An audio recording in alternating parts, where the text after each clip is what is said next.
ជាមន្ត្រីរាជការល្អមន្ត្រីរាជការអាចទៅចូលរួមជួយឲ្យប្រជាពលរដ្ឋល្អដែលនៅក្នុងអារម្មណ៍ប្រជាជនហ្នឹងថាយើងជាពេទ្យដែលផ្ដល់សេវាល្អហើយនៅក្នុងដួងចិត្តរបស់ពួកគាត់គ្រប់គ្នាដឹកនាំក្នុងការគ្រប់គ្រងប្រកបណាស់ត្រូវតែមានចក្ខុវិស័យរាល់អ្នកជំងឺទាំងអស់គឺយើងមិនឲ្យគាត់មានកំហុសទេបាទមានតែការនិយាយប្រាប់ណែនាំហើយចង្អុលផ្លូវបង្ហាញគាត់គេពីចិត្តនឹងយើងក្រុមក្ដួលបាទគេស្រឡាញ់យើង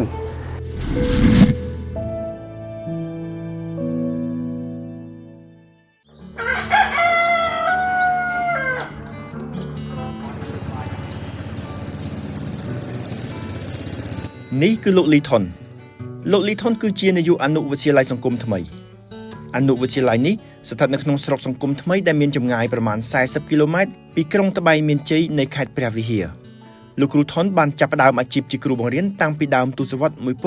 1990ដំណើរគ្នានឹងការកកើតអនុវិទ្យាល័យសង្គមថ្មីដែរមន្ត្រីរាជការរូបនេះបានប្រើជីវភាពដ៏សាមញ្ញដើម្បីបំពេញកាតព្វកិច្ចដែលមិនសាមញ្ញឡើយលោកបានដឹកនាំធ្វើឲ្យសាលារៀនមួយដែលស្ថិតនៅក្នុងស្រុកជនបទដាច់ស្រយាលក្លាយទៅជាស្ថាប័នគំរូមួយដែលត្រូវបានទទួលស្គាល់នៅកម្រិតថ្នាក់ជាតិថាជាអនុវិទ្យាល័យដែលផ្ដល់សេវាសាធារណៈបានល្អនៅក្នុងសហគមន៍ចាប់តាំងពីទទួលបានជ័យលាភីលេខ3ថ្នាក់ជាតិនៅក្នុងការប្រកួតប្រជែងសេវាសាធារណៈគំរូឆ្នាំ2023ដែលត្រូវបានដឹកនាំរៀបចំដោយក្រសួងមុខងារសាធារណៈដោយមានកិច្ចសហការពីក្រសួងស្ថាប័នពាក់ព័ន្ធរួមទាំងរដ្ឋបាលថ្នាក់ក្រោមជាតិផងដែរនោះអនុវិទ្យាល័យសង្គមថ្មីបានទទួលស្វាគមន៍ប្រតិភូនានាជាហូរហែដែលស្នើសុំធ្វើទស្សនកិច្ចសិក្សារៀនសូត្រនិងស្រង់ពិសោធន៍មន្ត្រីរាជការជាគ្រូបង្រៀននៅក្នុងអនុវិទ្យាល័យនេះបានធ្វើឲ្យសាធារណជនស្គាល់ស្រុកសង្គមថ្មីយល់ពីគុណតម្លៃនៃមន្ត្រីរាជការរីករាយនឹងការទទួលបានសេវាអប់រំដ៏មានប្រសិទ្ធភាពនិងគុណភាពត្រឹមត្រូវមន្ត្រីរាជការដែលត្រូវអ្នកបម្រើប្រជាពលរដ្ឋដោយសាលាខ្ញុំគឺដូចខ្ញុំនិយាយអញ្ចឹងគឺអត់មានថារងចាំទេ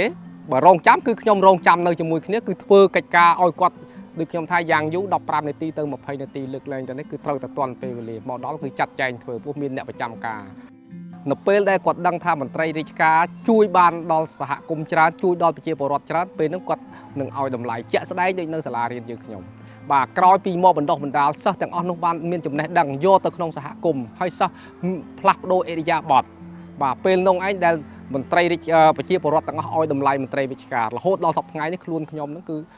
សឹងថាទៅកន្លែងណាគឺគេសំពះគ្រប់គ្នានៅក្នុងតំបន់សហគមន៍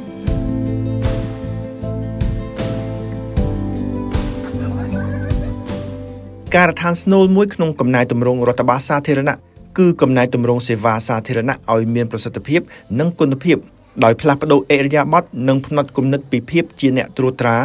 និងអ្នកដែលត្រូវគេត្រួតត្រាឲ្យទៅជាអ្នកផ្ដល់សេវានិងអ្នកប្រើប្រាស់សេវាវិញ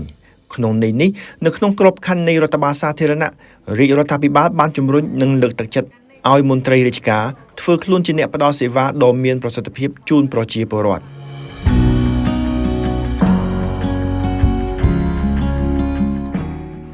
ការអនុវត្តកំណែទម្រង់រដ្ឋបាលសាធារណៈបានទទួលលទ្ធផលល្អរហូតដល់ពេលនេះក៏អាស្រ័យនឹងឆន្ទៈចូលរួមរបស់មន្ត្រីរាជការជាទូទៅដែរគឺជាការចូលរួមដែលកើតចេញពីការយល់ដឹងអំពីកាតព្វកិច្ចនិងមនសិការលះបង់ដើម្បីបំពេញតួនាទីឲ្យបានខ្ជាប់ខ្ជួន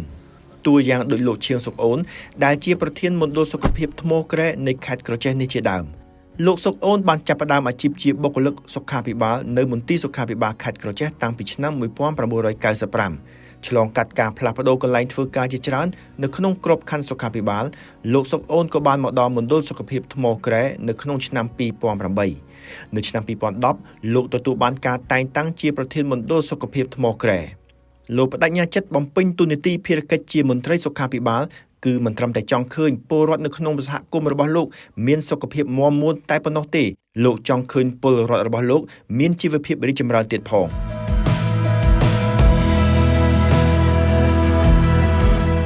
សម្រាប់មណ្ឌលសុខភាពបាទ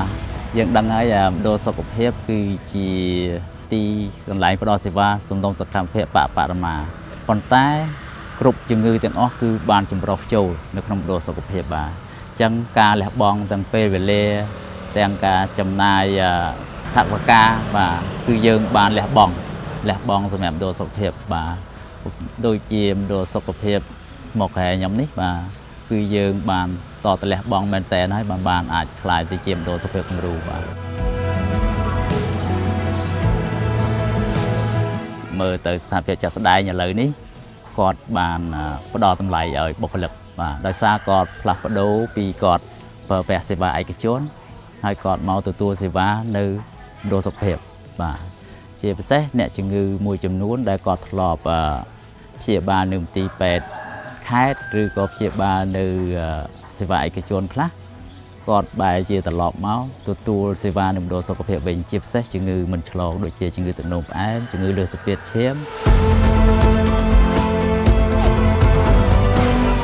ជាការពិត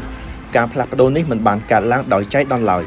ប្រជាពលរដ្ឋអ្នកទទួលសេវាច្បាស់ជាបានសង្កេតឃើញអំពីការផ្លាស់ប្ដូរឥរិយាបថជាវិជ្ជមានរបស់អ្នកផ្ដល់សេវាពោលគឺមន្ត្រីរាជការតាមពិតទៅជាច្រើនឆ្នាំមកហើយរាជរដ្ឋាភិបាលបានខិតខំកែតម្រង់សេវាសាធារណៈដើម្បីផលប្រយោជន៍របស់ប្រជាពលរដ្ឋនិងប្រទេសជាតិជាក់ស្ដែងរដ្ឋាភិបាលបានផ្សព្វផ្សាយរួចមកហើយនូវគោលនយោបាយស្ដីអំពីការផ្ដល់សេវាសាធារណៈដើម្បីបម្រើប្រជាពលរដ្ឋឲ្យបានកាន់តែប្រសើរឡើងនិងសៀវភៅសេចក្តីណែនាំអំពីគុណសម្បត្តិនៃឥរិយាបថមន្ត្រីរាជការដែលសរសេរដោយក្រុមប្រឹក្សាកំណែទម្រង់រដ្ឋបាលលោកលឹមថេងដែលធ្លាប់មានម្ដាយនិងបងប្រុសជាគ្រូបង្រៀនដែរនោះក៏មានឧបនិស្ស័យជាមួយនឹងអាជីពគ្រូបង្រៀនតាំងពីឆ្នាំ1993មកបច្ចុប្បន្នលោកលឹមថេងជានាយកសាលាបឋមសិក្សាអនុវត្តអាចារ្យលក្ខលោកនាយកតែងតែពិភាក្សាជាមួយនឹងសហការីដើម្បីស្វែងរកមធ្យោបាយអភិវឌ្ឍសាលារៀនដែលលោកកំពុងដឹកនាំលោកពិចារណាធ្វើយ៉ាងណាដើម្បីពង្រឹងកុមារកម្ពុជានៅក្នុងសហគមន៍របស់លោក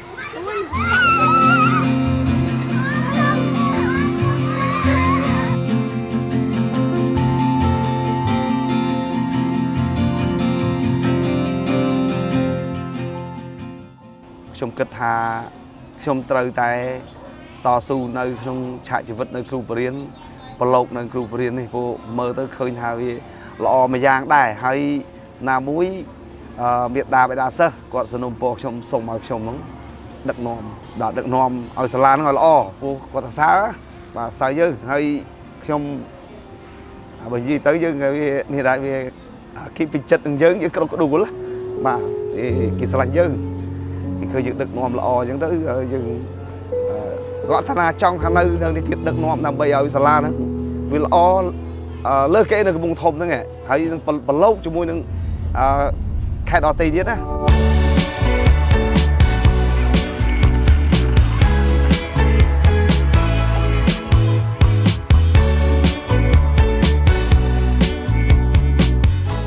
លោកនាយកលឹមថេងអាចតំណាងឲ្យមន្ត្រីរាជការដែលគោរពស្រឡាញ់អាជីពខ្លួនឯងស្មោះត្រង់បម្រើប្រជាពលរដ្ឋនិងបម្រើប្រទេសជាតិដោយអ្នកស្រីតាំរ៉ានីដែលជាប្រធានមណ្ឌលសុខភាពពេជ្រចង្វានៅក្នុងស្រុកបរិបូរណ៍នៃខេត្តកំពង់ឆ្នាំងដែរ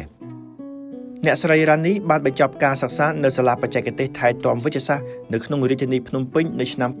2014ហើយក៏បានចាប់ផ្ដើមអាជីពដែលខ្លួនស្រឡាញ់នៅមណ្ឌលសុខភាពពន្លៃនៅក្នុងខេត្តកំពង់ឆ្នាំងនៅក្នុងឆ្នាំ2021អ្នកស្រីត្រូវបានតែងតាំងជាប្រធានមណ្ឌលសុខភាពពេជ្រចង្វាដែលតម្រូវឲ្យអ្នកស្រីធ្វើដំណើរចាកឆ្ងាយពីផ្ទះចម្ងាយ10គីឡូម៉ែត្រជារៀងរាល់ថ្ងៃ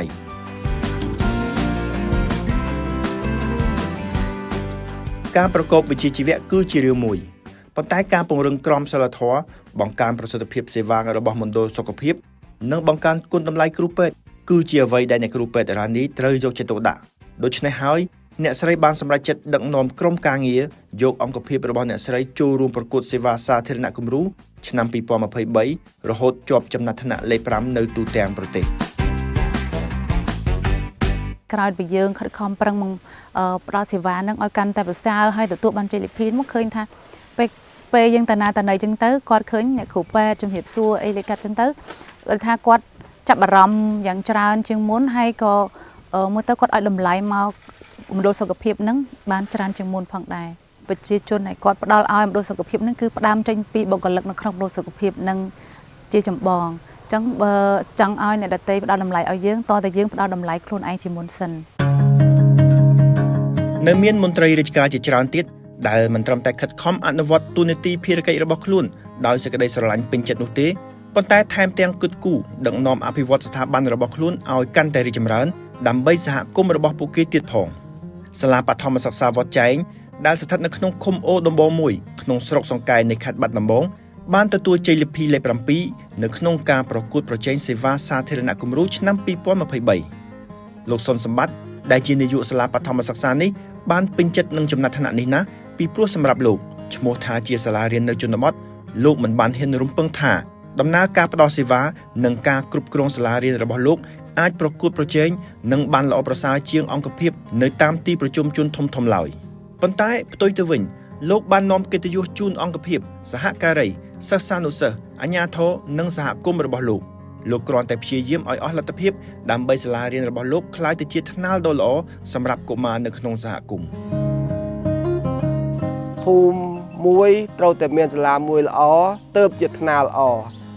សិស្សគឺជាដំណាំឧទាហរណ៍អញ្ចឹងណាហើយសាលាជាថ្នាលបើសិនជាថ្នាលល្អពូជជាសិស្សនឹងដាក់ចូលមកអត់ល្អទេអញ្ចឹងត្រូវតែសាលាល្អទើបជាថ្នាលល្អបណ្ដោះដល់ពូជនឹងធំធាត់បានលឿនហើយមានគុណភាពទៀតបាទហើយប្រទេសជាតិត្រូវការគុណភាពចេញពីសាលារៀននឹងដែរ ខ្ញុំធ្វើសប្តាហ៍នេះអត់មានចង់បានអីទេខ្ញុំចង់បានថាឲ្យតាសាលាខ្ញុំល្អកូនចៅខ្ញុំបានចូលរួមរៀនសូត្រច្រើនខ្ញុំសប្បាយចិត្តហើយឲ្យតាកូនចៅខ្ញុំរៀនបានចេះទៅគឺខ្ញុំសប្បាយចិត្តហើយខ្ញុំនឹកឃើញថាខ្ញុំធ្វើបុណ្យនឹងក្មេងៗនេះដើម្បីជួយពីអវិជ្ជាទៅមានវិជ្ជាឲ្យមិនកិច្ចសាលាឲ្យចូលចង់ចូលសាលាមិនឲ្យកិច្ចសាលាទេប្ររដ្ឋាភិបាលយើងត្រូវការអ្នកចេះ